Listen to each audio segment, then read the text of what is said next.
नमस्कार, मी अक्षय वाटवे तुम्हा सगळ्यांचं मनपूर्वक स्वागत करतो. आता माझ्यासोबत आहेत एक सुजाण पत्रकार, जाणकार लेखक आणि विचक्षण संपादक आमच्या योजना यादव मॅडम. मॅडम नमस्कार. मेहता पब्लिशिंग हाऊसतर्फे यंदाच्या पुणे पुस्तक महोत्सवामध्ये एक विशेष उपक्रम राबवण्यात आला आहे. तर त्या उपक्रमाचं डॉक्युमेंटेशन पण आपण करतोय. म्हणजे इथे येणाऱ्या वाचकांसाठी, प्रेक्षकांसाठी, श्रोत्यांसाठी हा जाहीर कार्यक्रम आहेच, पण त्याचबरोबर आपण तो ऑडिओ व्हिज्युअल स्वरूपात नंतर प्रकाशित पण करणार आहोत. तर या एकूण उपक्रमाबद्दल थोडक्यात आम्हाला सांगा ना. अक्षय, तुला माहित असेल त्याचं सगळ्यात मोठं औचित्य काय आहे, तर मेहता पब्लिशिंग हाऊस 50 ओलांडते. वा. आणि या 50 वर्षांचा जो प्रदीर्घ प्रवास आहे, तर असंख्य लेखक, अनुवादक, वाचक, लाखो करोडो लोक मेहतांसोबत जोडली गेलेली आहेत साहित्याच्या माध्यमातून. बरोबर. आणि हे व्यासपीठ एक असं आहे जे पुणेकरांना इथं साहित्याच्या ओढीनं एकत्र आणतंय. बरोबर. तर म्हणून आपण ह्या व्यासपीठाचा विचार करून आणि शिवाय तू मागे बघत असशील तर आपले आवडते लेखक ग्रामीण लोककथाकार शंकर पाटील आणि त्यांचं जन्मशताब्दी वर्ष आहे, तर त्यांच्या जन्मशताब्दी वर्ष आणि मेहतांची 50 असा दुहेरी संगम साधून आपण हे नवीन व्यासपीठ इथं उपलब्ध केलं आहे. आणि या व्यासपीठाच्या माध्यमातून आपले लेखक आपल्या भेटीला येत आहेत, आपले अनुवादक आपल्या भेटीला येत आहेत. आणि त्यामुळं नुसती पुस्तक खरेदी न पुरतं व्यासपीठ मर्यादित न ठेवता संवाद साधला जावा आणि साहित्याच्या सर्वांगानं संवाद साधला जावा, हे मुख्य उद्देश आहे या व्यासपीठाचं. तर असा हा उपक्रम इथे 9 दिवस एकूण 25 साहित्य रंग आपल्याला अनुभवायला मिळणार आहेत. तर जरूर भेट द्या या पुणे पुस्तक महोत्सवामध्ये. स्टॉल नंबर C2 मध्ये आम्ही तुमच्या भेटीला आणि तुमच्या स्वागताला सज्ज आहोत. भेटूया.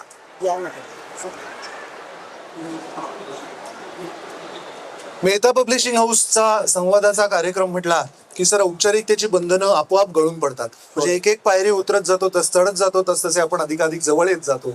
आणि ही 50 वर्ष यशस्वी परंपरा सांभाळत आहे मेहता पब्लिशिंग हाऊस. आणि मंडळी, मला सांगायला अतिशय आनंद वाटतो की गेली कित्येक वर्ष सातत्यानं बालसाहित्याच्या क्षेत्रामध्ये भरीव कामगिरी करणारे आव्हाड सर इथे आलेले आहेत. बालसाहित्य म्हणजे बोबड्या बोलात लिहिलेलं काहीतरी, एवढ्यापुरती व्याख्या मर्यादित न ठेवता सर्वांगीण विकासाच्या दृष्टीने आणि त्यांची सांस्कृतिक समृद्धी कशी होईल मुलांची याच्याकडे प्रकर्षाने लक्ष देणारे असे आव्हाड सर आहेत. मग कविता असेल, कथा असतील, नाट्यछटा असतील आणि इतर विविधांगी लेखन ते सातत्याने करतायत. आणि अर्थातच या त्यांच्या कार्याची दखल उत्तम प्रकारे घेतली गेली आहे. अखिल भारतीय साने गुरुजी कथामालेचा महाराष्ट्रातील उत्कृष्ट कथाकथनकार हा पुरस्कार त्यांना मिळालेला आहे. साहित्य अकादमीचा बालसाहित्यासाठीचा दिला जाणारा पुरस्कारही आव्हाड सरांना मिळालेला आहे.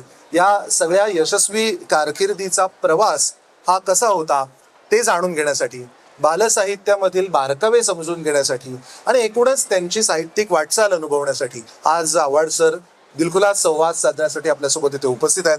सर, मेहता पब्लिशिंग हाऊसच्या वतीने मी अक्षय वाटवे तुमचं मनपूर्वक स्वागत करतो. धन्यवाद अक्षय. खरं तर मेहताच्या व्यासपीठावरून आपण आता काहीतरी संवाद साधतोय, रसिकांशी जोडले जातोय, ही माझ्यासाठी खूप आनंदाची गोष्ट आहे.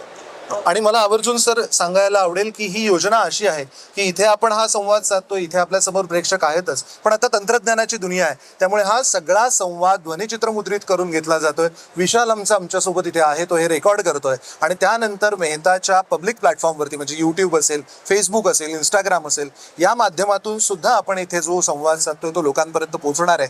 त्यामुळे आपल्याला आता इथे काही 10, 20, 25, 50, 100 लोक ऐकत असतील तर अजून काही दिवसांनी लाखो लोकांपर्यंत ही बातचीत जाणार आहे. त्याचा मला खूप आनंद वाटतो. नक्कीच. मला वाटतं पुस्तक बघणाऱ्यांचे सुद्धा कान आपल्याकडे आहेत. अगदी अगदी मेहतांच्या दालनात फिरणाऱ्या आणि पुस्तक पाहणाऱ्या वाचकांचे कान आपल्याकडे आहेत. तर अधिक वेळ न घालवता आपला आजचा जो संवादाचा विषय आहे तो साधारण बालमनाच्या दुनियेचा शोध आणि तो शोध घेणारी लेखकाची दृष्टी कशी काम करते याविषयी आपण गप्पा मारायचं ठरवलं आहे. तर अर्थातच ही दृष्टी कशी काम करते इथेपर्यंत जाण्यासाठी मुळात ही दृष्टी आपल्याकडे आहे किंवा आपल्याला लाभू शकेल अशी जाणीव कधी झाली, म्हणजे सुरुवात कधी झाली, अशा अर्थाने आपण पहिल्या प्रश्नाला सुरुवात करूया. नक्कीच. इथे हा जो संवादाचा आपला कार्यक्रम आहे, योजनाताई आहेत की त्यांनी मला सुरुवातीला या आपल्या मेहताशी पब्लिशिंग हाऊसशी जोडून घेतलं अगदी. प्रतीक आहे की ज्याने माझी सुंदर पुस्तकाची निर्मितीमध्ये खूप महत्वाचं योगदान दिलंय. बरोबर. अखिल सर तर आपले आहेतच, पण आमचे मित्र प्रकाश पारखी सर आवर्जून आलेले आहेत. खरे. आपल्या मुंगीताई आहेत हो. पुणे आकाशवाणीच्या, शिवाय मागे आमचे सुरसे सर बसलेले आहेत. तर या सगळ्यांना घेऊन आपण पुढे जाताना मला माझ्या बाल जीवनाबद्दल सांगताना असं वाटतं की मी नाशिक जिल्ह्यामधल्या सिन्नर तालुक्यातल्या दापूर गावामध्ये एक छोटंसं गाव बर बर तिथे जन्मलेला. सुरुवातीची 5-6 वर्ष तिथेच गेली. पण जेव्हा मला पहिलीत नाव दाखल करायचं 6व्या वर्षी, हो. तेव्हा मात्र वडील मुंबईला सगळा कुटुंब कबिला घेऊन आले आणि मुंबईच्या चेंबूरच्या महानगरपालिकेच्या शाळेत माझं नाव दाखल केलं. बर आणि ते महापालिकेच्या शाळेत मी प्रवेश घेतला ना, ते माझ्यासाठी खूप भाग्याची गोष्ट झाली. बरं, मला तिथे खूप छान शिक्षक भेटले. माझ्या 7वीच्या विभावरी भोसले मॅडम, की ज्यांचं आजही नाव मला वा. व्यवस्थित ठाऊक आहे, की त्यांनी मला गोष्टींची पुस्तकं, एकनाथ हे गोष्टींचं पुस्तक घेऊन मोठ्याने गोष्ट वाचून दाखव वर्गाला, वा. हे कवितांचं पुस्तक घेऊन मोठ्याने कविता वर्गाला वाचून दाखव. त्यांना काही ऑफिसची कामं लागली की त्या अशा पद्धतीने वर्ग मला सांभाळायला सांगायच्या. वा. मी काय करायचो, ते गोष्टीचं पुस्तक वाचलं, ती कविता वाचली, ते पुस्तक मॅडमच्या ताब्यात दिलं, पण घरी जाताना ती गोष्ट, ती कविता माझ्या सोबत यायची. बरोबर. आणि मग मी आई वडिलांना, माझ्या दादाला, ताईला, भावंडांना, शेजारी मित्रांना ती गोष्ट रंगवून सांगायचो. वा. अरे मी ना आज शाळेत असं गोष्टीचं पुस्तक बाईंनी दिलं, त्यात अशी गोष्ट होती. ती गोष्ट कशाची होती माहितीये का? एकदा काय झालं, हा. आणि लगेच मुलांचे कान टव करायचे. वा. आपण सुद्धा, आता मोठे सुद्धा, एकदा काय झालं म्हटलं की काय झालं असेल, अगदी. एकदा असं होतं. आणि एकूणच मला त्या गोष्टींचा, कवितांचा लळा लागत गेला. बर. नकळत पुस्तकांकडे ओढला गेलो. खाऊचे पैसे साठवायचे, वा. गोष्टींची पुस्तकं विकत घ्यायची. मग आता कोणती पुस्तकं विकत घ्यायची ते कोण सांगणारं नव्हतं सांगा. घरात. बर. माझे जे पैसे साठलेले असायचे, त्या साठलेल्या पैशात जे पुस्तक विकत घेता येईल ते पुस्तक मी विकत घ्यायचो. वा. आणि आई वडील भाजी व्यवसाय करायचे, भाजी विकण्याचा. मग अशा वेळी कधीतरी मला सुद्धा एका भाजीच्या टोपलीवर तिथे विकण्यासाठी बसवलं जायचं, भाजी विकण्यासाठी. मग मला असं वाटायचं की समजा भाजी गिराईक आलंच नाही, भाजी विकली गेलीच नाही, तर आपण काय करायचं इतका वेळ? आपण गोष्टींचं पुस्तक सोबत न्यायचं. बर. समजा गिराईक आलं नाही तर एखादी गोष्ट वाचून होईल, एखादी कविता वाचून होईल. अनेकदा काय व्हायचं, टोपली भाजीची तशीच भरलेली असायची, पुस्तकाची पानं संपलेली असायची, पण आईने कधी माझ्या हातातलं पुस्तक ओढून घेतलं नाही. वा. तुझ्यामुळे सगळी भाजी खराब झाली, आता ही उद्या सगळी भाजी खराब होणार, सगळी झाली. असं म्हणून तिने माझं पुस्तक हातातलं ओढून घेतलं नाही. कदाचित तिथेच मला पुस्तकांबद्दल अमाप असं जिव्हाळा निर्माण झाला. वा. आणि मला वाटतं जे वाचत गेलो, मला काही लिहायचं होतं असं माहीत नव्हतं, पण मी मुंबई महानगरपालिकेच्या शाळेत शिक्षक झालो आणि मी खऱ्या अर्थाने महापालिकेच्या मुलांसाठी लिहायला सुरुवात केली. वा. मला इथे 2 गोष्टी महत्वाच्या वाटतात ज्याचा उल्लेख तुमच्या बोलण्यात आला. एक म्हणजे तुमचा प्रवेश महापालिकेच्या शाळेत झाला, आणि ती नक्की मराठी माध्यमाची शाळा असणार. अगदी अगदी. हा. आणि शिक्षक म्हणून सुद्धा मी महापालिकेच्या शाळेत शाळेतच. हा. सेवा देणार हे अगदी मनाशी पक्क ठरवलं होतं. एक किस्सा सांगतो. आमच्या महापालिकेत सहजासहजी सर्व्हिस मिळत नाही. हो. त्याच्यासाठी तुम्ही गुणवत्ता यादी द्यावं लागतं. बरोबर. त्याच्यासाठी मोठी लेखी परीक्षा असते, त्याच्यानंतर तोंडी परीक्षा असते, त्यानंतर वैद्यकीय चाचणी, अनेक प्रक्रियेतून तुम्हाला ती नोकरी मिळते. पहिल्यांदा तुम्हाला उत्तम टक्के गुण मिळवले पाहिजे. मला महापालिकेत नोकरी मिळवायची म्हणून मी जीवाचं रान केलं, इतका अभ्यास केला, आणि पहिल्या प्रयत्नात मी महापालिकेत सेवा मिळवली, नोकरी मिळवली. म्हणजे मराठी माध्यमात शिकून त्यानंतर महापालिकेमध्ये मराठी माध्यमांच्या शाळामध्येच नोकरी केल्यानंतर सुद्धा तुम्ही एक राज्य पातळीवरती नावाजलेले आणि अगदी भारतभर सुद्धा मुलांसोबत काम करण्यासाठी ओळखले जाणारे असे लेखक घडू शकता. हे वैशिष्ट्य, ही ओळख, हे सामर्थ्य मराठी माध्यमाच्या शाळेमधून अगदी, सुद्धा मिळतं. अगदी. हे अगदी मला इथे अधोरेखित करावंसं वाटतं. सर, तुम्ही आता बोलता बोलता 2-3दा असं म्हणालात की एकदा काय झालं, एकदा काय झालं. तर असं एकदा काय झालं त्याची एखादी गोष्ट किंवा एखादी कविता आम्हाला सांगा ना आता. नक्की. एकदा काय झालं, माझ्या वर्गात मुलांना गोष्ट सांगितली मी, कावळ्याने खाल्ल्या शेवया. अरे बापरे. एक तालकथा होती ती. हा. मुलांना एकदा काय झालं माहितीये का? एक उडत उडत आला कावळा. हा. कावळ्यानं पाहिलं, राजवाड्याच्या गच्चीवर राणी शेवया करते. बर. शेवयांचा सुंदर घमघमाट पसरलाय. हा 2 दिवसाचा उपाशी कावळा राणीकडे गेला आणि लगेच बोलता झाला. म्हणाला, राणी ग राणी, तू किती शहाणी. अच्छा. ए राणी, मी 2 दिवसाचा उपाशी, मला खूप भूक लागली आहे, मला खायला देतेस का शेवया? पण मुलांनो, उकिरड्यावरची घाण खाणारा कावळा राणीला काय आवडलाच नाही. राणी म्हणाली, कावळे दादा तोंड तुमचं किती घाण, नदीकडे जा, तोंड बिंदवा, मग माझ्याकडे या, मग मी खायला देईन शेवया. मग तो कावळा नदीकडे जातो. नदी म्हणते, मी देईन पाणी तुला तोंड धुवायला, वा. पाणी घेणार कशात? मग तो कुंभाराकडे जातो. कुंभार म्हणतो, मी देईन तुला मडकं, पण मडकं घडवणार कशाचं? डोंगराकडून माती घेऊन ये. मारुतीच्या शेपटीसारखी गोष्ट वाढत जाते हो. आणि मुलंच नंतर ही गोष्ट पूर्ण करतात. वा. म्हणजे कथा कवितेचा असा रम्य आविष्कार असणारी तालकथा मी पहिल्या दिवशी मुलांना सांगितली. अरे बापरे, मुलांच्या माना डोलायला लागल्या. वा. त्यांच्या हसरे चेहरे, नाचरे डोळे मला बरंच काही सांगून गेले. आणि जी सुरुवातीला नवीन शिक्षक वर्गात आलाय म्हणून जी भेदरलेली मुलं होती, हो. ती शाळा सुटताना, सर भारी होती बरं का तुमची गोष्ट, सर उद्या अशीच एखादी गोष्ट अजून सांगा. एखादी गोष्ट. एक मुलगा, सर उद्या नवीन कविता सुद्धा सांगा, मला कविता खूप आवडते. वा.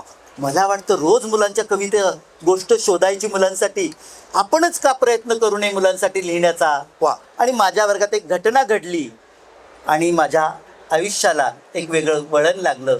एक मुलांसाठी लिहिणारा लेखक म्हणून मी आयुष्यात पहिली कविता लिहिली हा. आणि ती माझ्या वर्गातल्या मुलीवर लिहिली. हो. सविता पटेकर, बर सतत गैरहजर. त्याचा मोठा किस्सा आहे. बर मला वाटतं इथे सगळ्यांनी काहींनी ऐकलं असेल, पण मी पुन्हा एकदा तो आवर्जून सांगतो. माझा नवीन वर्ग, माझ्या नवीन वर्गामध्ये सविता पटेकर मात्र येत नव्हती. अरे सविता कुणाच्या जवळ राहते रे?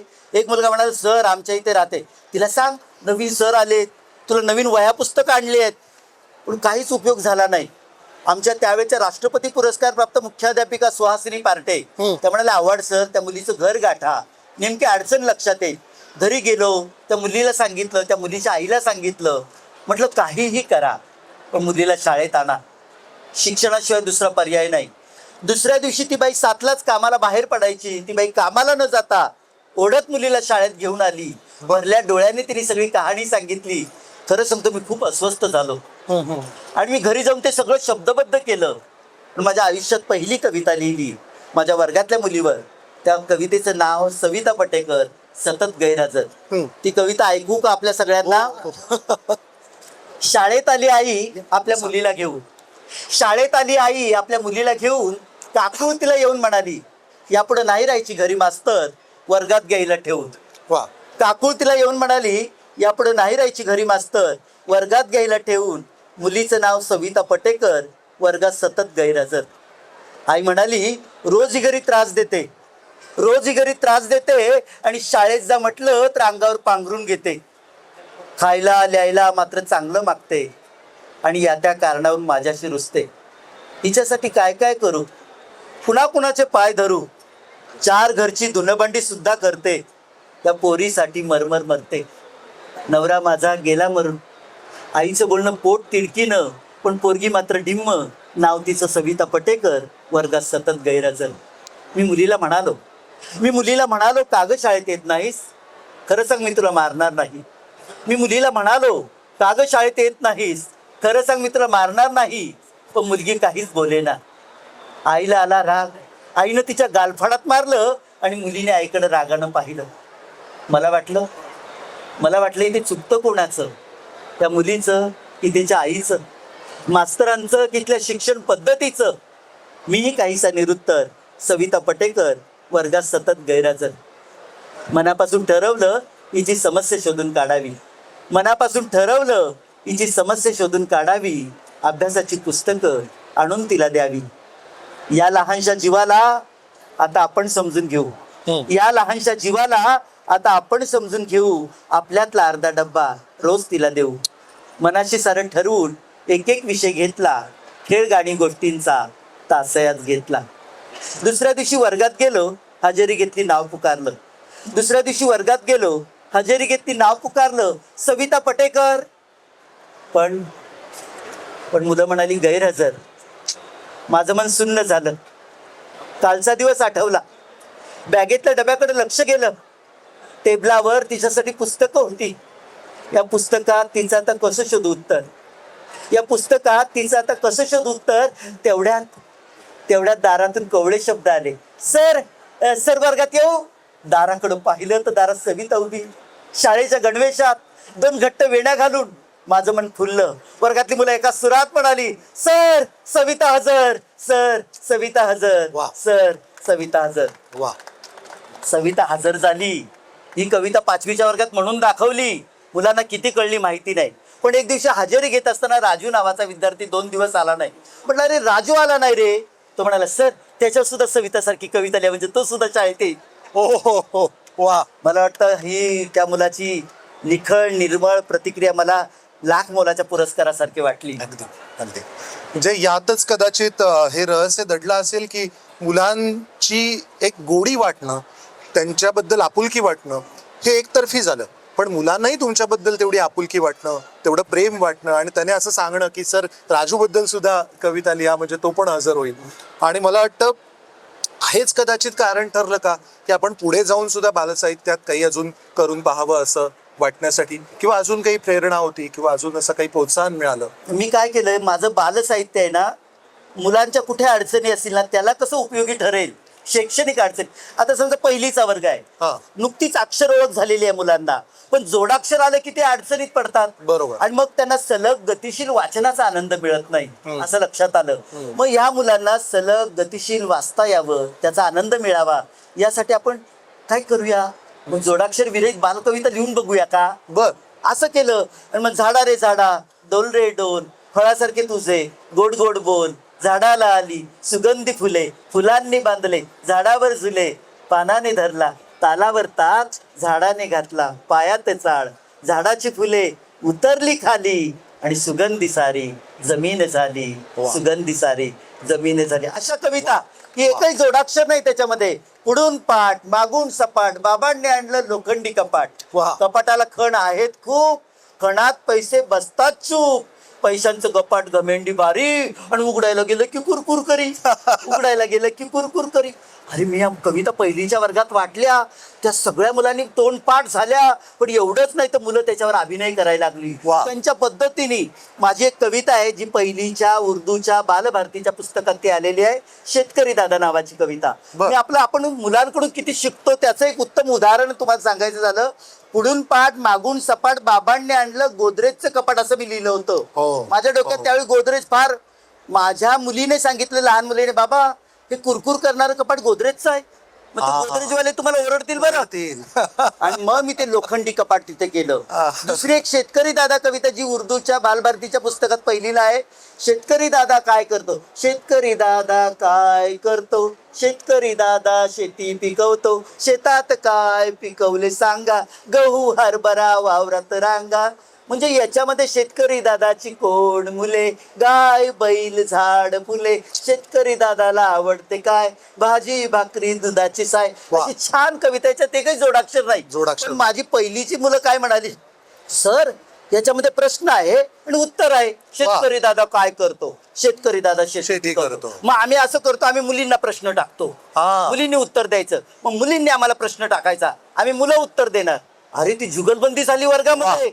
आणि मुलांना, म्हणजे मला मी सहज लिहून गेलो, पण मुलांना ते कळलं की हा प्रश्न उत्तराचा खेळ होऊ शकतो, ते मला मुलांनी सांगितलं. वा.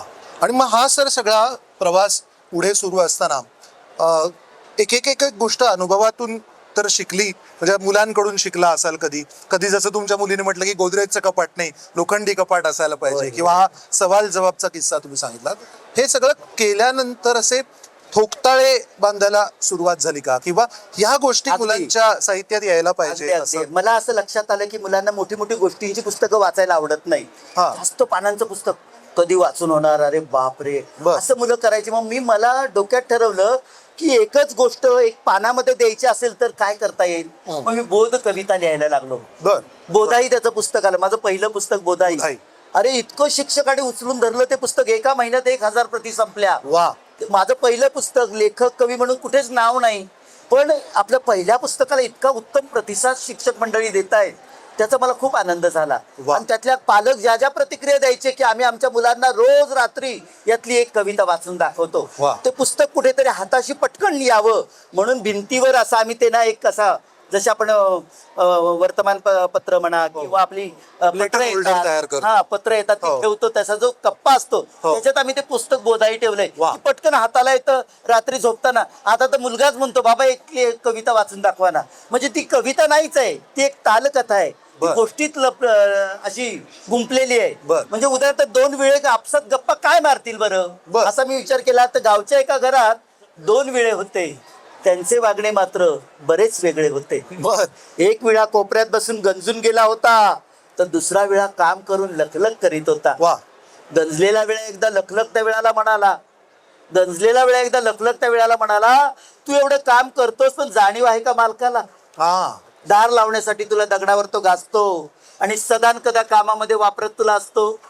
अरे पण मी बघ कसा अगदी आरामात बसून राही, तुझ्यासारखे कष्ट मुळीच मला नाही. आता लखलखता वेळा गंजलेल्या वेळाला म्हणाला, अरे जीवन सार्थ करायचं तर उपयोगी पडावे जनाला. वा. मी माझ्या कामाने लोकांच्या लक्षात राहील, नुसते गंजून पडण्यापेक्षा चांगले करून जाईल. वा. ही एक मोठी गोष्टच आहे, पण ती कमी शब्दात, कमी ओळींमध्ये, एक लयबद्ध पद्धतीने मी ती कवितेत गुंफली आणि त्याचं बोधाई पुस्तक आलं. त्याचा पुस्तकाला इतका छान मला प्रतिसाद मिळाला. आणि एक लेखक म्हणून आणखी काय वेगळं करता येईल की जर आपलं पहिलं पुस्तक एवढं मुलांना आवडतंय, त्याच्यानंतर मग गंमत गाणी जोडाक्षर विरहित बालकवितांचं पुस्तक, त्याच्यानंतर आपण पाहतो की पाठ्यपुस्तका व्यतिरिक्त नाट्यछटा दिसतच नाही. मग आपण नाट्यछटा लिहूया मुलांसाठी की ज्यांना रंगभूमीसाठी त्यांचा उपयोग होईल त्यांना. तर असे वेगवेगळे प्रयोग की जी अडचण आहे मुलांची ती आपल्या बालसाहित्याने कशी दूर करता येईल, असा प्रयत्न राहिला माझा.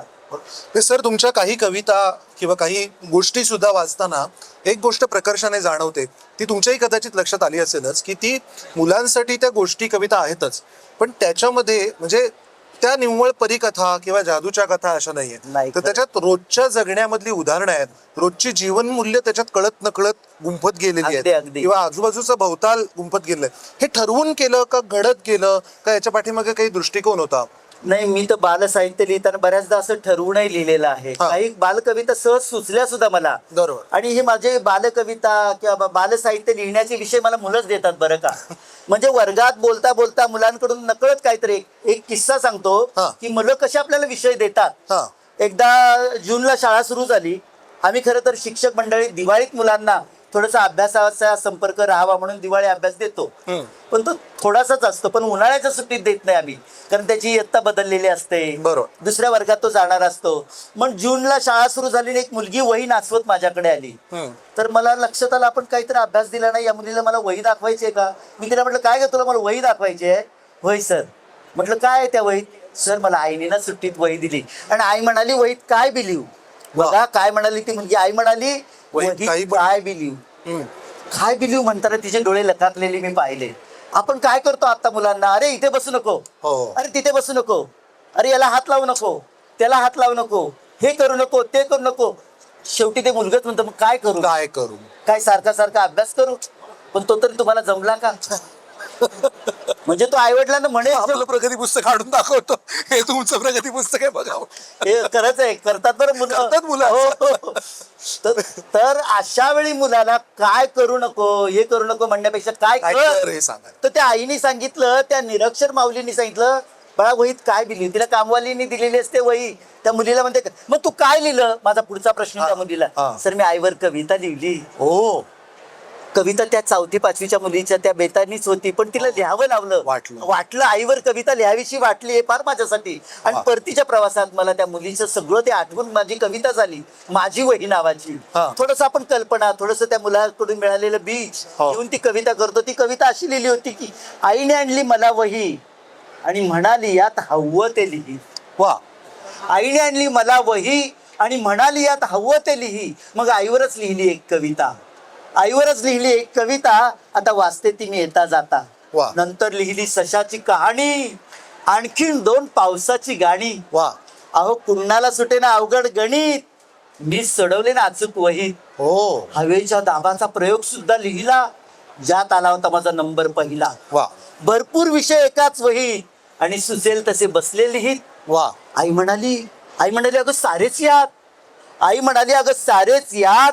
वहीचे जणू अनेक हात. वा. वा. आई म्हणाली अगं सारेच यात, वहीचे जणू अनेक हात. शेवटी घेतली आईची सही. अहो सजून गेली माझी वही. त्या मुलीच्या आईच्या एका सईने त्या मुलीची वही सजून जाते बघा. तर असं कुठेतरी सहज ही मुलं मला स्फूर्ती देतात लिहायला, बरं. काहीतरी वेगळं लिहायला प्रेरणा देतात. जसं नाट्यछटा लिहिल्या, वर्गामध्ये मी मराठीचा विषय शिकवत असताना 8वीच्या मुलांना 4 म्हणी सांग रे पटकन, त्याला पटकन सांगता येईना, त्याला 4 वाक्प्रचार सांगता येईना. मग असं वाटलं की मराठीचं केवढं वैभव आहे. हो. म्हणी, वाक्प्रचार, समानार्थी शब्द, विरुद्धार्थी शब्द, किती विशेषणांचे प्रकार, ते व्याकरण मुलांना सोप्या पद्धतीने दिलं तर, हा. कवितेत गोष्टीच्या माध्यमातून गुंफून दिलं तर, आणि मग अशा पद्धतीने दिल्यावर माझं शब्दांची नवलाई पुस्तक आकाराला आलं हा. की ज्याला 2020चा महाराष्ट्र शासनाचा पुरस्कार. बालकवी पुरस्कार मिळाला. मला वाटतं पुरस्कार ही नंतरची गोष्ट, पण आपण मनापासून काहीतरी करून ठेवलं ना, बरोबर. त्याची नक्की दखल घेतली जाते. माजलगावच्या शाळेने त्या शब्दांच्या नवलाईमधली एक कविता ऑइल पेनने त्यांच्या दर्शनी भिंतीवर लिहून काढावी, वा. आणि येता जाता पालक, मुलं, शिक्षक ती कविता नजरे घालून घालतात, वाचतात. आणखी काय हवं? क्या बात आहे. ह्यापेक्षा मोठी आणखीन पुरस्कारासारखी गोष्ट काय असेल की भिंतीवरती कविता लिहिणं, ती मुखोद्गत असणं आणि मुलांना वाटणं कविता करावी किंवा लिहावंसं. मला पुढे थोडं तांत्रिकदृष्ट्या काही मुद्द्यांकडे लक्ष वेधावं असं वाटतं. म्हणजे आपण असं म्हणतो की आता लिहायला लागलो, आवड म्हणून लिहायला लागलो, सुचलं म्हणून लिहिलं, पाहिलं त्यातून काहीतरी मिळालं म्हणून लिहिलं. पण हे सगळं करता करता तंत्राकडे पण लक्ष देणं आवश्यक असणार असं मला वाटतं. कारण मुलांसाठी लिहायचं तर ते तांत्रिकदृष्ट्या बरोबर. अधिक सुघड असायला पाहिजे. अगदी. तर त्या दृष्टीने कथानक असेल, पात्र असतील, संवाद, भाषेची वैशिष्ट्ये असतील, किंवा मग त्यामध्ये थोडंसं विनोदाचं अंग असेल किंवा कल्पनारम्यता असेल, आणि मग वास्तवाचं भान असेल, हे सगळंच तुमच्या साहित्यामध्ये दिसतं जागोजागी. तर हे सगळं संतुलन कसं काय साधता आणि काय त्याच्या पाठीमागे विचार असतो? काय एकदा झपाटले पण आलं ना, ते होऊन जातं आपोआप. मला जेव्हा missile man doctor APJ Abdul Kalam यांच्या जीवनावर गोष्टीरूप चरित्र लिहायचं होतं, हो. तेव्हा मला ना, मी खूप दिवस अस्वस्थ होतो. मला ठोकळेबाज पद्धतीने लिहायचं नव्हतं की त्यांचा जन्म या साली झाला, त्यांच्या आईचं नाव हे, त्यांच्या वडिलांचं नाव हे, ते शिक्षणासाठी इथे गेले. मला कशा पद्धतीने लिहायचं त्याच्यासाठी मी बरेच दिवस घेतले. हो. आणि मग ते गोष्टीरूप पद्धतीने कसे करायचं, मग त्याचे भाग कसे बनवायचे, आणि मग कोणत्या भागात कुठला आला पाहिजे, असं एकदा ते झपाटले पण आलं ना, ते आपोआप होऊन जातं. हो. पण तुमच्या ह्या सगळ्या प्रक्रियेमध्ये केंद्रबिंदू तुमचा मूल असलं पाहिजे, हे मला अगदी वाटतं. हे मुलाला कसं वाटेल, मुलगा हे म्हणू शकेल का, मुलाच्या हे त्याच्या बुद्धीला, त्याच्या त्या वयोगटाला. आपण काय करतो, कुमार वयोगटासाठी तेच लिहितो, शिशु गटासाठी तेच, बालगटासाठी तेच. तर असं चालत नाही. प्रत्येक मुलाचं भावविश्व वेगळं आहे, त्या वयोगटाचं भावविश्व वेगळं आहे. शिशु गटातली कविता तुम्ही कुमार गटाला देऊन चालणार नाही, किंवा कुमार गटातली कविता किंवा तिथली कथा शिशु गटाला देऊन चालणार नाही. तर याचं भान, हे पथ्य आपण पाळलं पाहिजे असं मला वाटतं. आणि अशी मुलं डोळ्यासमोर ठेवून त्या वयोगटासाठी आपल्याला लिहायचं आहे, हे भान ठेवून मग ते संवाद कसे असले पाहिजे, तो त्या कथेचा विषय कसा असला पाहिजे. आता तुम्ही समजा नवसंस्कार कथा असली, समजा रक्तदानावरची कथा, शिशु गटाला, किशोर गटाला नकोय ती कुमार गटासाठीच ती पुढे उपयोगी ठरेल. तर अशा पद्धतीने तुम्ही कथांचे विषय सुद्धा कुठल्या वयोगटासाठी घेता तेही महत्वाचं आहे. हे सगळं भान, किंवा ती कथा आपल्याला युट्यूबला टाकायची आहे, मग त्याचं कसं संस्करण केलं पाहिजे. मी माझ्या महापालिकेच्या मुलांना घेऊन अनेकदा आकाशवाणीला घेऊन जातो, मग त्याची संहिता वेगळी पद्धतीने लिहावी लागते आपल्याला, त्या कविता वेगळ्या पद्धतीने कराव्या लागतात, ती कथा वेगळ्या पद्धतीने पुन्हा लिहून काढावी लागते. तर हे सगळे परिश्रम घेतले की छान आकाराला काहीतरी येत जातं. असे कुठले कुठले विषय तुम्ही निवडता, किंवा असं काय विषयांचं वैविध्य असतं? मला आता समजा शिशु गटासाठी मला लिहायचं आहे, तर मी त्यासाठी ज्या कविता लिहितो, विशेषतः त्या कवितामध्ये पुन्हा पुन्हा येणारे शब्द आहेत ना, अतिशय सोप्या पद्धतीचे शब्द आहेत ना, अशा पद्धतीने तो तर असतो. आणि पुन्हा ती कविता कुठल्या विषयाची आहे, निसर्ग, मुलांचं भवताल त्याच्यात येतंय ना, असा एक डोक्यात विषय असतो. आणि जसजशी इयत्ता वाढत जाते तसतशी मुलांचं भावनिक आवाका सुद्धा वाढत जातो. आणि मग त्यांच्या भावनांना, संवेदनांना आवाहन करणारं असं काहीतरी लिहूया मोठ्या गटासाठी असंही ठरतं. मग कष्ट करणारी मुलं, आपण काय करतो, माझ्या वर्गामध्ये मी एकदा विचारलं की पाऊस कुणाकुणाला आवडतो रे, तर एका मुलाचा हात वर नव्हता. तर मी म्हटलं, अरे पाऊस किती छान आहे, तुला का नाही आवडत? निसर्गात रंग भरणारा आहे, पंचप्राण भरणारा आहे तो, आणि सगळी सृष्टी हिरवीगार करणार आहे, आणि किती छान आल्हाददायक. पावसात भिजायला तर मुलांना किती आवडतं. तो मी सारखा भिजतच असतो पावसात, सर आमचं पावसात घर पूर्ण गळत असतं. आणि मग आम्हाला कोरडी जागा नाही सापडत आहे झोपायला, बसायला. म्हणून मला नाही आवडत पाऊस. मला वाटतं असं सगळंच आपण छान छान छान छान लिहिण्यापेक्षा अशा मुलांसाठी सुद्धा लिहिलं पाहिजे, जे आदिवासी पाड्यावर राहतात, कष्ट करून शिकतात. आमच्या वर्गात अनेकदा मुलं काम करूनही येणारी मुलं असतात मोठ्या वर्गामध्ये. मग अशा मुलांसाठी सुद्धा त्यांचं वेगळं भावविश्व असू शकतो, त्यांच्यासाठी सुद्धा लिहिलं पाहिजे. मग अशाच कविता कथा त्या मुलांना मग अपील होतात कष्ट करणाऱ्यांच्या. बरोबर. म्हणजे हे त्यांचे वेगळे विषय, हो. शहरी भागात राहणाऱ्या मुलांचे कदाचित वेगळे विषय असतील. मला असं वाटतं की कालांतराने, म्हणजे आता तुम्ही 20, 25, 30 वर्ष जवळजवळ 32 वर्ष जवळजवळ या क्षेत्रात आहात. तो सुरुवात केली त्यावेळेचं भवताल वेगळं होतं, अगदी आताची कुटुंब संस्था बदललेली आहे, तर तेही वेगवेगळे विषय तुम्हाला सापडत असतीलच ना? नक्कीच नक्कीच. आपण काय, मी अनेकदा जी बालसाहित्याची पुस्तकं पाहतो, वाचतो, अनेकदा काय होतं, मी लहानपणी कसा होतो तेच लिहिलं जातं. म्हणून आपण अनेकदा आता बालसाहित्याबद्दल अशी ओरड असते की की संख्यात्मक दृष्ट्या खूप बालसाहित्य आहे, हो. पण गुणात्मक दृष्ट्या किती आहे, मुलांच्या हातात देण्यासारखं किती किती आहे, आहे. त्याचा मात्र चिंतन करण्यासारखी गोष्ट आहे.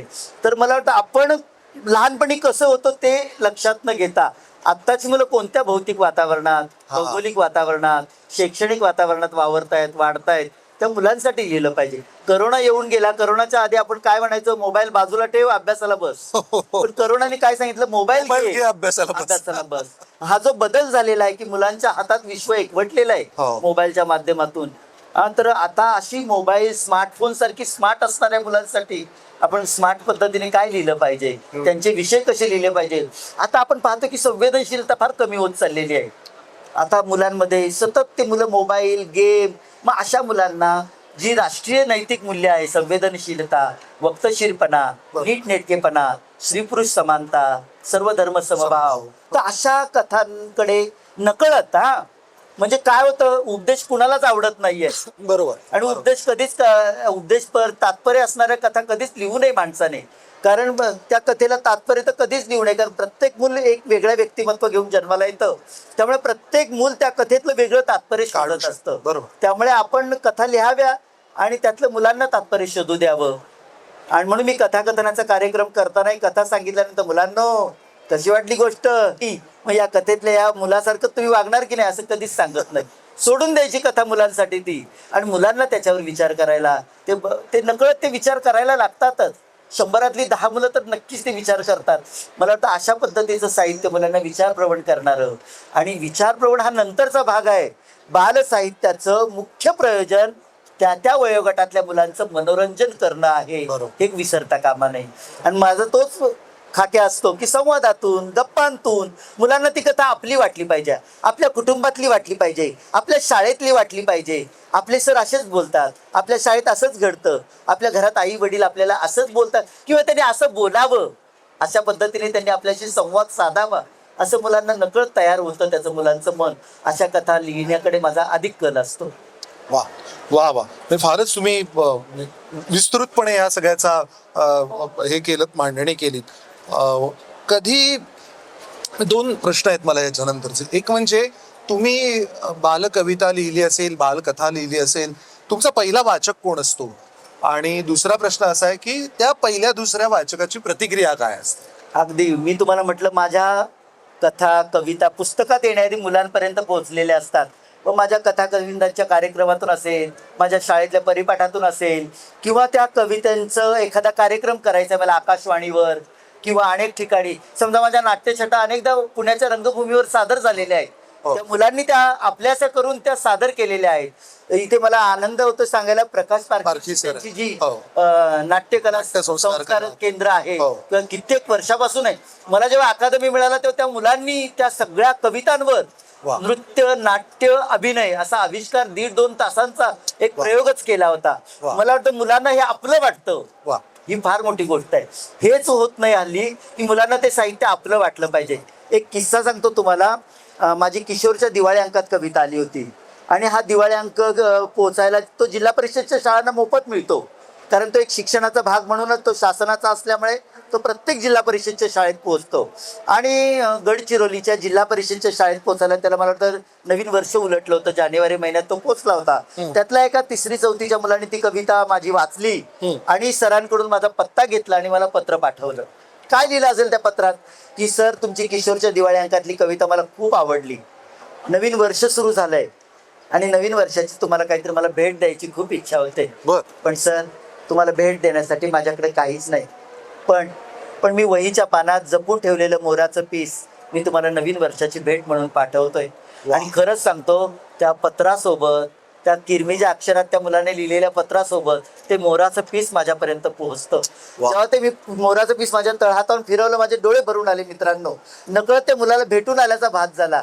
म्हणजे मुलं किती प्रेम करतात, त्याला जीवापाड जपणारं मोराचं पीस त्याला मला द्यावंसं वाटलं.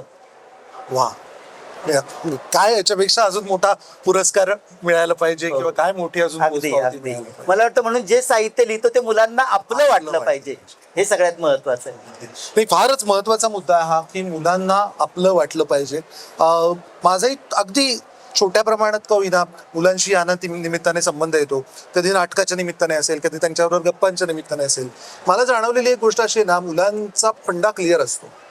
म्हणजे मुलांचं अध्यात्मध्यात काही नसतं. नाही, एक तर आवडलं तर तोंडावर सांगतील, नाही आवडलं नाही तर आवडलं तर कधीतरी होतं ना. माझी गोची होती अशी, सर आजची गोष्ट काय नाही हा, जमली उद्या नाही. नवीन सांगा, उद्याची भारी असू द्या बरं का सर.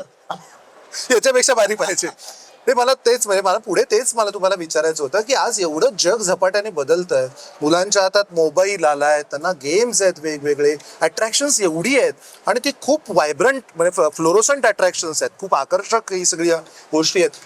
असं असताना सुद्धा रोज नवीन गोष्ट तयार करायची आणि ते मुलांना त्या गोष्टीकडे बांधून ठेवायचं, की त्यांना इकडे आकर्षित करत राहायचं, त्यांच्यात ही वाचनाची आवड, सादरीकरणाची गोडी त्यांच्यात वाढवत ठेवायची. हे कसं साध्य करता सर? काय ते एकदा ते सांगतो काय, ते असं झपाटले पण आलं की ते सगळं साध्य होतं. तुम्हाला मुलांसाठी काहीतरी, मुलांची आनंदाची बाग फुलवायची असेल तर हे तुम्हाला करताना तुम्हालाही आनंद मिळत जातो. त्यामुळे मला याची काही खूप श्रम पडतात, खूप त्रास होतो असं कधीच नाही. माझ्या अनेकदा सुट्ट्या, माझी मे महिन्याची सुट्टी ही मुलांसाठी, कुठेतरी मी दुर्गम भागात गेलेलो असतो मुलांना गोष्टी सांगायला. कधी कधी आदिवासी पाड्यावर, वनवासी कल्याण आश्रमात जिथे मुलं दिसतील तिथे गोष्ट कविता घेऊन सोबत आपण जायची, काही पुस्तकं घेऊन त्यातल्या गोष्टी कविता मुलांना ऐकवायच्या. आणि मुलं आनंदित पाहिली की आपल्याला आनंद होतो. आणि नकळत तिथून सुद्धा एखादा विषय आपल्या कथेला, कवितेला नकळत मिळत जातो, नवा मिळत राहतो. आणि पूर्वी लिहिलेलं पण तुम्ही परत एकदा रिव्हिजिट जेव्हा करत असाल त्यातूनही नवं काहीतरी अगदी अगदी अगदी अगदी खरंच आहे. ही कथा आणखी अशा पद्धतीने आली असती तर आणखी छान झालं असतं, अगदी, असं सुद्धा लक्षात येतं. पण आता अगदी ह्या वर्षा 2 वर्षात किंवा तुम्ही जसं म्हणाल तसं कोविड नंतरचा जर विचार केला तर पालकांच्या दृष्टीने जर आपण बघितलं तर एक सगळ्या नवपालकांना अशी एक सवय लागलेली आहे की मोबाईल सुरू करून द्यायचा आणि मुलं जेवतायत, मग मुलं त्यांचं खेळतायत किंवा त्यांचं काहीतरी चालू आहे मुलांचं. तो जो पालक मुलांमधला जो संवाद अजून वाढायला पाहिजे किंवा तो संवाद आहे किंवा तो कमी होतोय असं जे काही एक चित्र दिसतंय, त्या दृष्टीने लेखक म्हणून तुम्ही काही विचार करता का? किंवा मी ना प्रिय आई बाबा असा विषय आणि मी अनेकदा पालकांशी संवाद साधतो. मला काय वाटतं, मला जेव्हा पालक येऊन भेटतात की आमचा मूल वाचत नाही, हो आमचा मुलगा वाचत नाहीये, काय करू त्याच्यासाठी, तर माझे त्यांना 2 गोष्टी सांगतो. पहिली म्हणजे तुम्ही वाचताना दिसा मुलांना. बरोबर. तुम्ही मोबाईल मध्ये दिसला की मुलं मोबाईल मध्ये डोकावणारच, की आई वडील एवढे कुतूहलाने 1-1, 2-2 तास मोबाईल मध्ये काय पाहतात, आपल्यालाही बघूया काय बघतात ते. बरोबर. मुलं पालक, समजा पालक पुस्तक वाचताना दिसले तर नक्कीच मुलगा सुद्धा पुस्तक वाचेल. आणि दुसरी गोष्ट मी सांगतो पालकांना, इथे बरेच पालक उपस्थित आहे, की आपण महिन्याचं जेव्हा बजेट करतो की किराणा मालाचे एवढे पैसे राखून ठेवतो वेगळे, लाईट बिलाचे आपण पैसे वेगळे राखून ठेवतो, घर भाड्याचे पैसे वेगळे राखून ठेवतो, तसे पुस्तकासाठी एक छोटीशी रक्कम आपण वेगळी ठेवायला शिकलो पाहिजे. अगदी 100 रुपयापासून सुरुवात करता येईल आपल्याला. आणि प्रत्येक महिन्यात एक गोष्टीचं पुस्तक, एक आवडतं पुस्तक, एक त्या पैशामध्ये विकत घेण्या इतपत पुस्तक घरात आलं पाहिजे. तुमचा मुलगा पहिल्यांदा वाचणार नाही, नुसतं चित्र बघेल, मुखपृष्ठ बघेल, अरे दर महिन्यात काहीतरी पुस्तक घरी येतंय, काय बरं एवढे कुतूहल त्याचं वाढेल. एखादी गोष्ट तुम्ही त्याला वाचून दाखवा, बघा दुसरी गोष्ट आपोआप तो वाचायला प्रवृत्त होईल. थोडंसं आपण इनिशिएटिव्ह घेतलं पाहिजे. मी नेहमी अनेकदा सांगतो पालकांना की मुलं पुस्तकांपर्यंत पोहोचत नसतील ना तर पुस्तकं मुलांपर्यंत आपण नेऊया. बरोबर आहे. आणि बघा चमत्कार, काही दिवसांनी मुलं नक्की वाचायला लागतील आणि वाचणारी मुलं नंतर पुस्तक काही हातावेगळं करणार नाही. अगदी अगदी. एकदा ती लहानपणी वाचायची आवड लागली, म्हणजे मला तर असं वाटतं किंवा मला एक अशी काय विनंती व सूचना अशी आहे सर की तुम्ही आता पालकांसाठी बालकथा पण लिहायला पाहिजेत मुलांना. नाही खरं कारण नाही म्हणजे हे होतच की बऱ्याचदा पालकांचं एक असं स्वाभाविक मत असतं की नाही, मी माझ्या ऑफिसमध्ये असतो, मला यायला रात्री 8 वाजता. मी आपण इथे बसून बोलतो की रोज एक महिन्यातून एक पुस्तक घ्यायला पाहिजे किंवा एक सगळं ठीकच आहे, पण मला हे असं दिसतं की माझ्या वयाची जी आता पालकमंडळी आहेत किंवा त्यापेक्षा थोडीशी मोठ्या वयाची जी पालकमंडळी आहेत, त्यांना त्यांच्या बालपणामध्ये तितकीशी वाचनाची गोडी न लागल्यामुळे कदाचित असंही आहे की ते पुढच्या पिढीपर्यंत ते पोहोचवू शकत नाहीयेत. त्यामुळे हाही एक चांगला उपक्रम आहे तुम्हाला की तुम्ही पालकांना बालकथांच्या वाचनाची गोडी लावायला पाहिजे. मला पुढे असं तुम्हाला म्हणायचं आहे की हाच धागा पुढे नेत असताना की तुम्ही लिहितच असता, तुमच्या आजूबाजूला इतर अनेक बालसाहित्यिक आहेत, नव्याने तयार होणारे बालसाहित्यिक आहेत, काही आधीपासून लिहित आलेले आहेत किंवा काही पूर्वसुरींच्या पाऊल खुणा आहेत. हे सगळं बघता येत्या काळामध्ये आणि हा नवा तंत्रज्ञानाचा जो प्रभाव पडतोय त्याचाही विचार करता येत्या काळामध्ये बालसाहित्य कुठल्या दिशेने जाईल, काय त्याच्यात बदल होतील किंवा काय घडेल असं तुम्हाला मला वाटतं? बालसाहित्यात सुद्धा खूप छान छान प्रयोग होत चाललेले आहेत. आपण काय बघतो, आपण काही निवडक शहरांकडे बघतो, पण खेड्यापाड्यांमध्ये मी जेव्हा साहित्य अकादमीसाठी एक प्रबंध लिहायचा होता की गेल्या 25 वर्षातील बालसाहित्यातील अभिनव प्रयोगांचे मूल्यमापन, तर मी जेव्हा अनेक खेड्यापाड्यांमध्ये जेव्हा फोन करून संपर्क करून माहिती मिळवली तेव्हा अनेक चांगले प्रयोग सुरू आहेत. आपलं छात्र प्रबोधन सारखं एक मासिक आहे की जे महिन्यातला एक महिना मुलांना सगळं संपादन करण्यासाठी देतं. किती छान अभिनव प्रयोग आहे. वयम सारखं मासिक किती त्या छान पद्धतीने ते पुढे आलं होतं, पण दुर्दैवाने ते आता बंद पडत चाललंय. तर अशी मासिकं बंद पडू नये असं मला वाटतं. कारण काय आहे, ही मासिकं मुलांच्या भावनिक विकास तर घडवतात, शिवाय त्यांच्या बुद्धीला सुद्धा चालना द्यायला मदत करते. वयम सारखं मासिक मधून नुसत्या गोष्टी कविताच येत नव्हतं, तर मुलांना निसर्गाबद्दलचं, मुलांच्या कुतूहल शमवणारं असं सुद्धा लेखन येत होतं. छात्र प्रबोधन मधून सुद्धा तेच आहे. तर अशी मासिकं जी वेगळ्या पद्धतीने आता येत आहेत, मुलांपर्यंत पोहोचतायत, मला वाटतं ही छान कल्पना आहे. आताच अवधान जे पाहिलं मुलांचं की स्मार्टफोनच्या युगात वावरणारी मुलं आहेत. शाळेत सुद्धा प्रत्येक वर्गात अनेकदा टीव्ही दिसतो, मुलांना स्मार्टफोन आणायला सांगितलं जातो. स्मार्टफोनवर मला तर खान अकॅडमी नावाचं काही ते सुद्धा सोडवून घेतलं जातं, वेगवेगळे ऍक्टिव्हिटीज करून घेतल्या जातात. हे सगळं कबूल आहे मला, पण तरी सुद्धा पुस्तकातल्या पानांमधून अक्षर वाङ्मयातून होणारा संस्कार हा चिरकाल टिकणारा आहे. पुस्तक ह्या सगळ्या माध्यमांना कधीच पर्याय असू शकणार नाही. पुस्तक हे त्याच्या जागी श्रेष्ठच असणार आहे.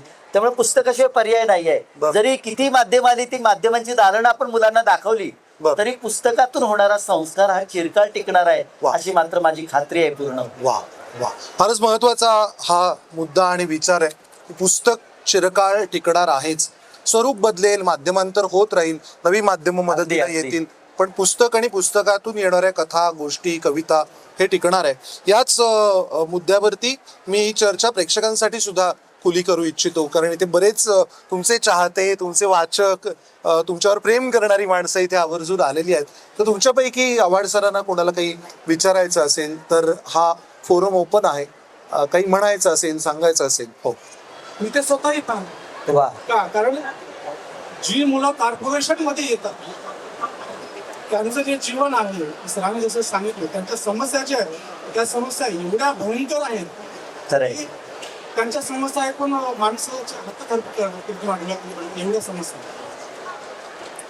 राजकारणात आपल्याला तिकडे जायचं नाही त्या गोष्टीकडे, आपला शिक्षणाचा विषय आहे, पण एवढा भयंकर विषय आहे मी ज्याच्या आता तुम्ही आम्हाला शिक्षक म्हणून आम्हाला ग्रहभेटी पण द्यावी लागते. हा, मुलं का absent असतात, का गैरहजर असतात, त्यावेळेस त्यांची वास्तव कळतं आम्हाला की बाबा मुलं का absent आहेत, तर गैरहजर काय. तर असे प्रॉब्लेम्स आहेत की त्यांना बरेचसे पालक असे ते डिवोर्स मुळे वेगवेगळे राहतात, किंवा काही काही मुलांना असा प्रॉब्लेम आहेत की आई नाही, वडील नाही. सगळी अशीच एक उदाहरण सांगतो. माझ्याकडे एक मुलगा आहे, साहिल नावाचा, नवीत आहे. एवढी वाईट अवस्था आहे, आई नाही, वडील नाही त्याला. आजीकडे राहतो, आजीचं वय साधारणतः 80 आसपास, सांभाळणारं कोणी नाही. दिवसभर शाळेत मागच्या वर्षी जॉईन केली तुम्ही म्हणला प्रमाण. मी 9 वर्ष पोस्ट ऑफिस खात्यात होतो आणि नंतर मी जॉईन इकडे शिक्षण खात्यामध्ये आलो. तर त्यावेळेस आमच्या लक्षात आलं की तो मुलाला जेवायला भेटायचं नाही, तो त्या मुलाला कागद जे आहे कागद खायची सवय. एवढी वाईट अवस्था. आम्ही 1 लक्ष केंद्रित केलं की आम्ही त्याची कागद खायची जी सवय आहे ती तोडण्यासाठी. आणि शाळेबद्दल त्याची आपुलकी कशी वाढेल त्याबद्दल आम्ही प्रयत्न करू. तुम्हाला विचारायचं होतं काही प्रश्न? हा. तर मला तुम्हाला हे विचारायचं सर, की जे मुलं गैरहजर राहतात, त्या गैरहजर राहण्यासाठी, हजर राहण्यासाठी आपल्या शाळेमध्ये आपल्याला काय करता येईल? तुम्ही जसं म्हणजे कविताद्वारे करा, हो. मला तुम्ही काय सुचवा? मला वाटतं आपण आता या साहित्याच्या प्रांगणात आहोत. मुलांना गोष्टी कवितांच्या माध्यमातून, मला वाटतं ते एक वेस्टर्न आहे हा, खाऊ सारखं. तर मुलांना खाऊ इतकी प्रिय असते, गोष्ट लक्षात ठेवा. कविता खाऊ इतकी प्रिय असते, म्हणजे जशी खाऊ मुलांना आवडतं तशी गोष्ट सुद्धा मुलांना तेवढीच आवडते. तुम्ही या गोष्टी कविताच्या माध्यमातून रोज तुम्ही पुस्तकातली गोष्ट वाचून दाखवली तर बघा मुलांना शाळेचा लळा कसा लागेल. परिपाठातून गोष्ट सांगितली, तुम्ही जास्तीत जास्त पुरवणी वाचनाकडे मुलांना वळवलं, तुम्ही नवीन नवीन पुस्तक आणली. मी काय केलं माहिती आहे का, माझ्या भिंतीला एक दोरी बांधली आणि दोरीला ना माझे नवीन, आता मी अनेक मासिकांचा वर्गणीदार आहे, त्यामुळे त्या मासिकाची नवीन आलेली माझ्याकडे पुस्तकं, त्या पुस्तकाचा मुखपृष्ठ मुलांना दिसेल आणि मला पृष्ठ भिंतीला जाईल असं मी ते ठेवतो. म्हणजे आपण कपडे कसे वाळत घालावे तसे ते पुस्तक मी असं त्या दोन दोरीमध्ये अडकवतो आणि मुलांना ते मुखपृष्ठ बघितल्यावर मुलांना जरा कुतूहल होतं, अरे सरांनी यावेळी नवीन पुस्तकं ठेवली आहेत बरं का, आपण घेऊया त्यातलं एखादं पुस्तक, वाचूया, वाचू द्या, मुलांना घरी नेऊ द्या, फाटू द्या, मुलांना हरवू द्या, काही नाही, ते पुस्तक मुलांपर्यंत पोहोचणं हे फार महत्त्वाचं आहे. मुलांना कसा शाळेचा लळा लागेल असे वेगवेगळे प्रयोग प्रत्येक शिक्षक अभिनव प्रयोग करत असतो, तुम्ही करतच असाल. मला वाटतं असं जर केलं ते मुलांना आपलं वाटलं पाहिजे. जे सर करतायत ना ते हा माझ्यासारखं आहे बरं का, मला आवडणारं आहे असं वाटलं की मुलं नक्की गैरहजर कमी राहते आणि सगळे सविता पटेकर सारखे हजर राहतील असं मला वाटतं. अगदी अगदी. आणि एकदा हे मुलांना आवडायला लागलं की मग ते त्यांचा मार्ग शोधून काढतात शाळेत येण्याचा. Yes, yes. मला असं फारच खात्रीने वाटतं. बऱ्याचदा असं होतं की आपण त्या एका अकॅडमिक फ्रेमवर्क मध्ये काम करायचा प्रयत्न करतो आणि मग प्रयोग केल्यानंतर आपले सहशिक्षक काय म्हणतील, मी असं काहीतरी वेगळं केलं तर त्यांचं सहकाऱ्यांचं त्याच्यावरती किंवा वरिष्ठांचं. मी जेव्हा आकाशवाणीवर मुलं नेली ना सर, मुलांना काय कुठल्या वेगळ्या विश्वात आलो असं वाटलं आणि आपला आवाज आता ऐकला जाणार, आपली आई आपला ऐकणार, कविता आपलं गोष्ट आपली आई ऐकणार, आपले नातेवाईक ऐकणार, एवढं मुलांना भारी वाटतं. म्हणजे मुलांना असं काहीतरी भारी त्यांच्यासाठी केलं की मुलांनाही खूप भारी वाटतं, ते आनंदाने यायला लागतात शाळेत. मला खात्री आहे तुम्ही असे प्रयोग कराल आणि आम्ही सगळेच मदतीला तयार आहोत, त्यामुळे चांगली त्याला नमस्कार सर. त्याला यश मिळेल. अजून कोणाला काही विचार? हा, नमस्ते सर. नमस्ते नमस्ते. सर, एक प्रश्न विचारायचा होता. मला 2 मुले आहेत, पण मोबाईलमध्ये खूप इंटरेस्ट दाखवतात. हो, पुस्तकामध्ये खर्च कितीच येत नाही, तर ते करण्यासाठी आपल्याला काय करावं लागेल? हो, मोबाईलचा इंटरेस्ट पुस्तकात परावर्तित करायचा असेल तर आपल्याला म्हणजे तुम्हाला म्हणजे पहिल्यांदा दर महिन्याला किंवा जेव्हा शक्य होईल तेव्हा घरी पुस्तकं आणली पाहिजे, पुस्तकं विकत घेतील, मुलांपुढे मांडा ती पुस्तकं.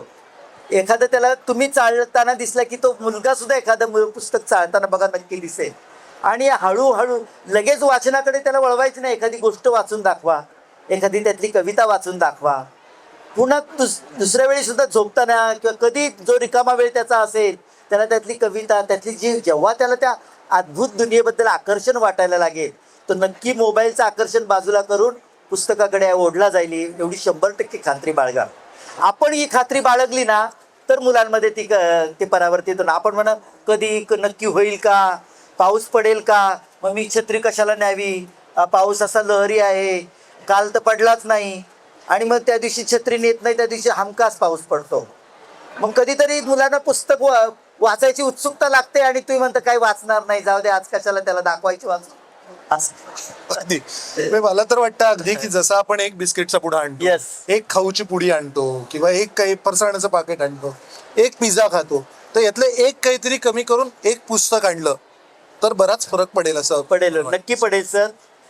आणि त्याला त्याच्या वयोगटाला साजेशी खूप पुस्तकं घ्या विकत.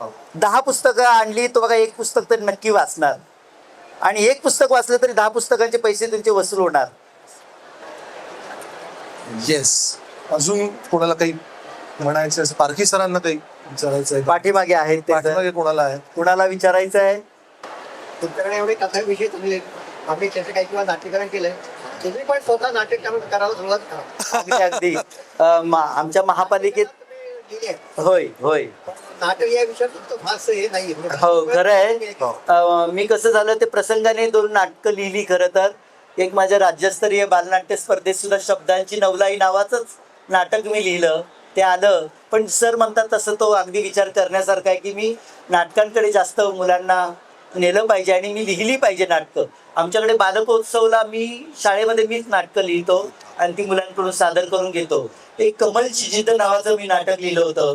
त्याला आमच्या महापालिकेत अगदी शेवटपर्यंत 3रा नंबर आला. पण आमच्या त्यातल्या एका मुलीला प्रथम पारितोषिक अभिनयाचं मिळालं. मग पण सर नक्की तुमचा हा विचार लक्षात ठेवेल मी आणि नाटकं लिहायला. होय होय होय. नाही नाही, फारच हे महत्वाचं आहे, कारण एक परंपरा आणि ते आपलं नाटकांचं पुस्तक आपलं हे मेहता पब्लिशिंग हाऊस तर्फेच आपण प्रकाशित करायचं. अखिल- मग सगळ्यांना विनंती आहे की खळाळता अवखळ झरा हे पुस्तक तुम्ही नक्की जाताना विकत घेऊन जा आणि नक्की तुमच्या मुलांना वाचायला द्या. नक्की ते त्यांना त्या कथा आवडतील असं मी खात्रीने सांगतो. अगदी म्हणजे आत्ता अगदी आपण ऑलमोस्ट समारोपापर्यंत पोहोचलो आहोत.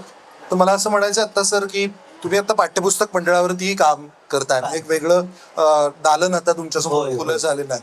तर त्या दृष्टीने काय ध्येय धोरण तुम्ही अवलंबलंय? पहिलीचं पुस्तक यावर्षी तुम्ही केलेलं आता आम्हाला कसं शासन जो अभ्यासक्रम देतो त्या अभ्यासक्रमाच्या चौकटीत राहून करा. आम्हाला ते साहित्य निवडावं लागतं. हो. पहिलीचं मुलाचं जे भावविश्व आहे हो. त्या भावविश्वाला अनुकूल अशा कथा कविता काही पाठ आम्हाला संपादित करावे लागतात. हो. तर हे काम करताना खूप चॅलेंजिंग काम असतं, कारण तिथे महाराष्ट्रातली अख्खी मुलं हो. आपलं पुस्तक अभ्यासणार आहे. हो. नुसती शहरातली काही बरोबर. नेमक्या शहरातली मुलं नाही तर खेड्यातल्या मुलांचाही विचार करावा लागतो, शहरातल्या मुलांचाही विचार करावा लागतो.